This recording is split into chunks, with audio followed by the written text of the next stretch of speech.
बस इतना ही।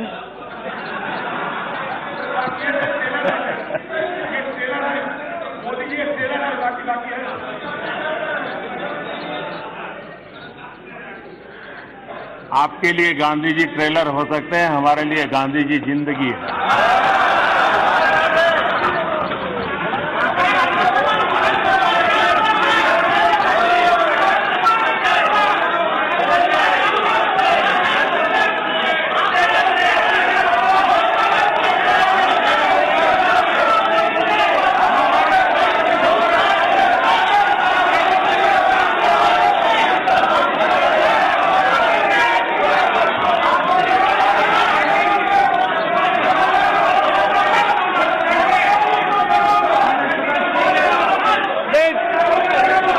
No, please, manager Gogal ji, please, no, manager चलो, नो, माननीय प्रधानमंत्री जी,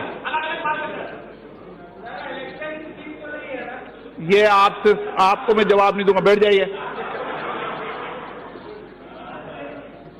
माननीय अध्यक्ष महोदय, मैं राष्ट्रपति जी के अभिभाषण पर धन्यवाद प्रस्ताव पर राष्ट्रपति जी का आभार व्यक्त करने के लिए सर माननीय राष्ट्रपति जी होना चाहिए सर उपस्थित हुआ हूं।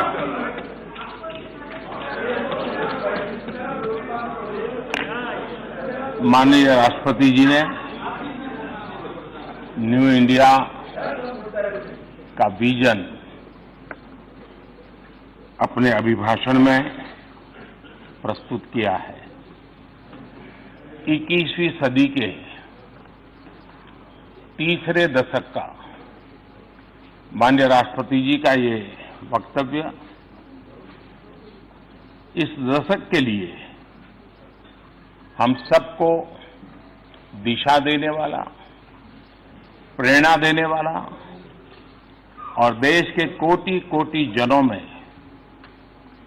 विश्वास पैदा करने वाला ये अभिभाषण है।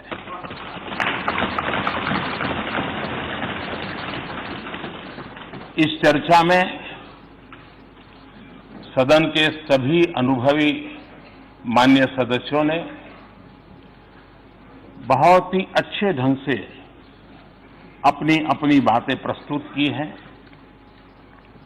अपने अपने विचार रखे हैं। चर्चा को समृद्ध करने का हर किसी ने अपने तरीके से प्रयास किया है। श्रीमान अधीर रंजन चौधरी जी, प्रोफेसर सौगत राय जी, डॉक्टर शशि थरूर जी, श्रीमान ओवैसी जी, दानिश अली जी, रामकृपाल यादव जी, पीपी चौधरी जी, पिनाकी मिश्रा जी, अखिलेश यादव जी, विनायक जी राउत, कई नाम हैं। मैं सबके नाम लूंगा तो समय शायद बहुत जाएगा, लेकिन मैं कहूंगा कि हर एक ने अपने अपने तरीके से अपने विचार प्रस्तुत किए हैं। लेकिन एक स्वर ये उठा है कि सरकार को इन सारे कामों की इतनी जल्दी क्या है, सब चीजें एक साथ क्यों कर रहे हैं, ऐसा भाव भी लोगों के बातों में से आता है। तो मैं शुरुआत में श्रीमान सर्वेश्वर दयाल सक्सेना जी की एक कविता को उद्धृत करना चाहूंगा, और वही शायद हमारे संस्कार भी हैं, हमारी सरकार का स्वभाव भी है, और उसी के कारण, उसी प्रेरणा के कारण हम लिख से हट करके तेज गति से आगे बढ़ने की दिशा में प्रयास कर रहे हैं। श्रीमान सर्वेश्वर दयाल जी ने अपनी एक कविता में लिखा है, लीक पर वो चले लीक पर वे चले जिनके चरण दुर्बल और हारे हैं, जिनके चरण दुर्बल और हारे हैं। हमें तो जो हमारी यात्रा से बने, हमें तो जो हमारी यात्रा से बने ऐसे अनिर्मित पथ ही प्यारे हैं।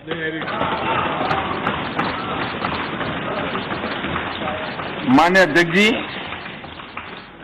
और इसलिए लोगों ने सिर्फ एक सरकार बदली है ऐसा नहीं है, सरोकार भी बदलने की अपेक्षा की है।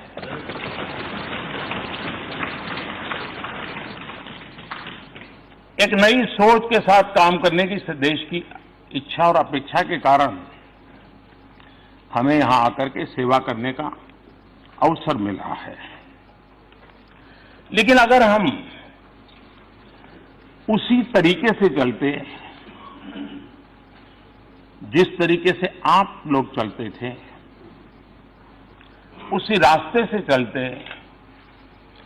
जिस रास्ते की आपको आदत हो गई थी, तो शायद 70 साल के बाद भी इस देश में से आर्टिकल 370 नहीं है। आप ही के तौर तरीके से चलते तो मुस्लिम बहनों को 3 तलाक की तलवार आज भी डराती रहती। अगर आप ही के रास्ते चलते तो नाबालिग से रेप के मामले में फांसी की सजा का कानून नहीं बना। अगर आप ही के सोच के साथ चलते तो राम जन्मभूमि आज भी विवादों में रहती। अगर आप ही की सोच होती, अगर आप ही की सोच होती तो करतारपुर साहब कॉरिडोर कभी नहीं बन पाता। अगर आप ही के तरीके होते, आप ही का रास्ता होता, तो भारत बांग्लादेश सीमा विवाद कभी नहीं सुलझता। माननीय अध्यक्ष जी,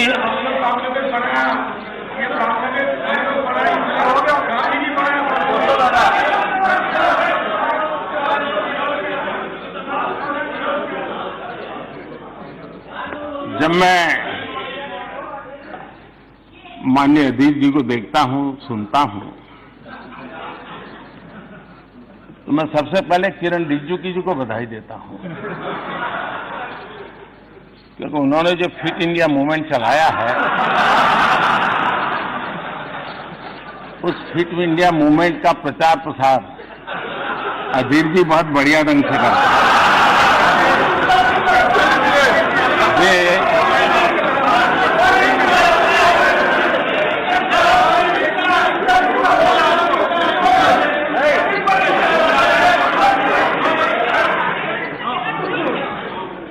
वे भाषण भी करते हैं और भाषण के साथ साथ जिम भी करते हैं।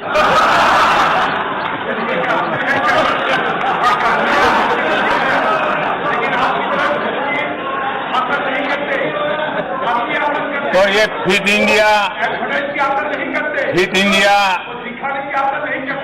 इंडिया को बल देने के लिए, उसका प्रचार प्रसार करने के लिए मैं माननीय सदस्य का धन्यवाद करता हूं।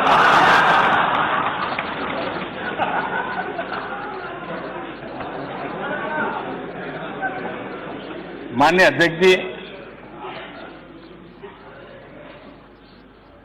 कोई इस बात से तो इनकार नहीं कर सकता है कि देश चुनौतियों से लोहा लेने के लिए हर पल कोशिश करता रहा है। कभी कभी चुनौतियों की तरफ न देखने की भी आदतें देश ने देखी है।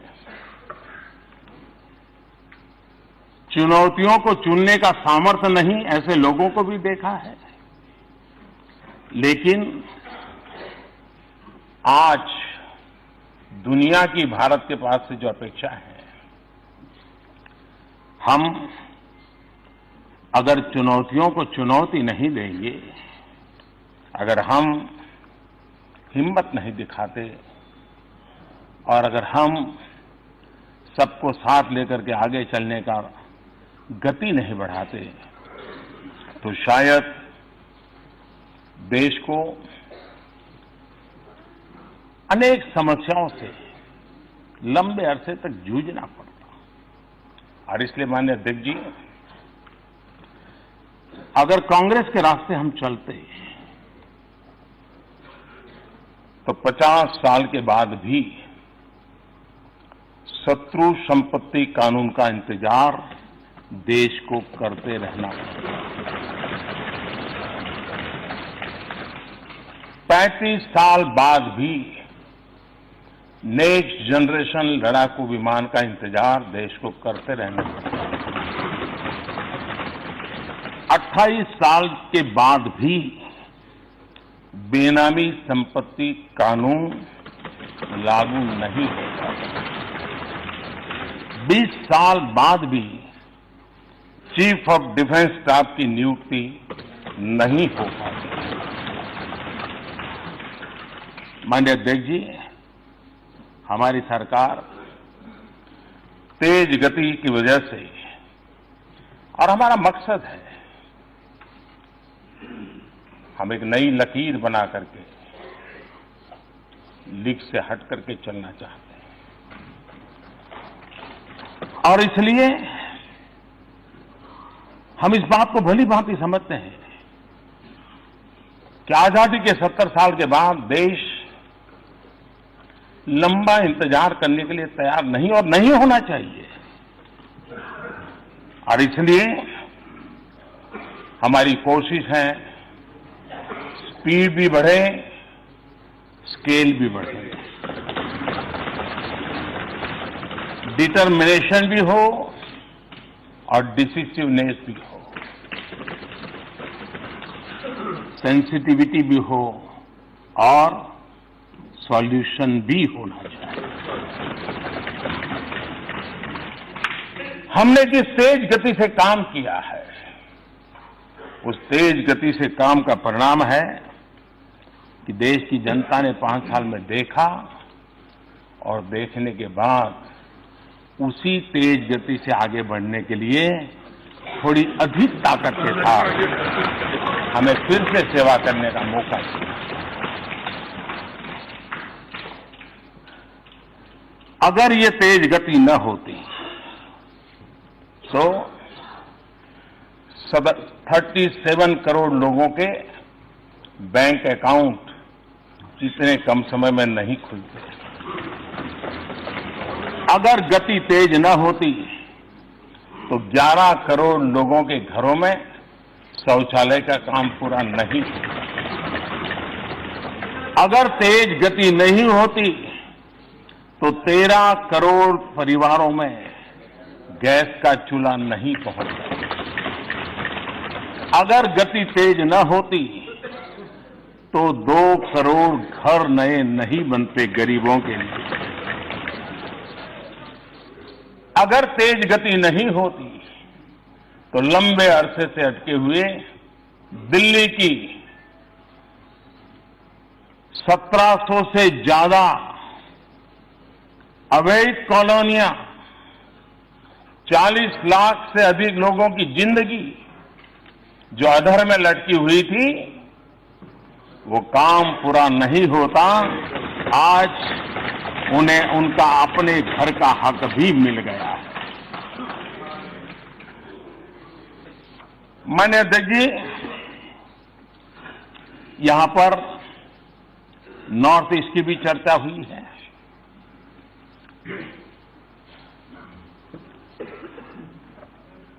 नॉर्थ ईस्ट को कितने दशकों तक इंतजार करना पड़ा। वहां पर राजनीतिक समीकरण बदलने का सामर्थ्य इतनी सीटें नहीं है और इसलिए राजनीतिक तराजू से जब निर्णय होते रहे तो हमेशा ही वो क्षेत्र उपेक्षित रहा। हमारे लिए नॉर्थ ईस्ट वोट के तराजू से तोड़ने वाला क्षेत्र नहीं है। भारत की एकता और अखंडितता के साथ दूर दराज क्षेत्रों में बैठे हुए भारत के नागरिकों के लिए और उनके सामर्थ्य का भारत के विकास के लिए उपयुक्त उपयोग हो, शक्ति उनकी काम आए, देश को आगे बढ़ाने में काम आए, इस श्रद्धा के साथ वहां के एक एक नागरिक के प्रति अपार विश्वास के साथ आगे बढ़ने का हमारा प्रयास रहा है। और इसी के कारण नॉर्थ ईस्ट में गत 5 वर्ष जो कभी उनको दिल्ली दूर लगती थी,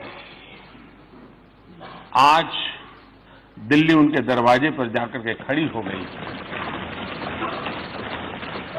लगातार मंत्री नॉर्थ ईस्ट में दौरा करते रहे, रात रात वहां रुकते रहे, छोटे छोटे इलाके में जाते रहे, टियर 2, टियर 3 छोटे स्थानों पर गए, लोगों से संवाद किया, मिला, विश्वास का वातावरण पैदा किया और विकास की जो आवश्यकताएं होती जो 21वीं सदी से जुड़ी हुई है, चाहे बिजली की बात हो, चाहे रेल पहुंचाने की बात हो, चाहे हवाई अड्डे बनाने की बात हो, चाहे मोबाइल कनेक्टिविटी की बात हो, इन सब चीजों को हमने करने का प्रयास किया है और वो विश्वास कितना बड़ा परिणाम देता है जो इस सरकार के कार्यकाल में देखा जा रहा है।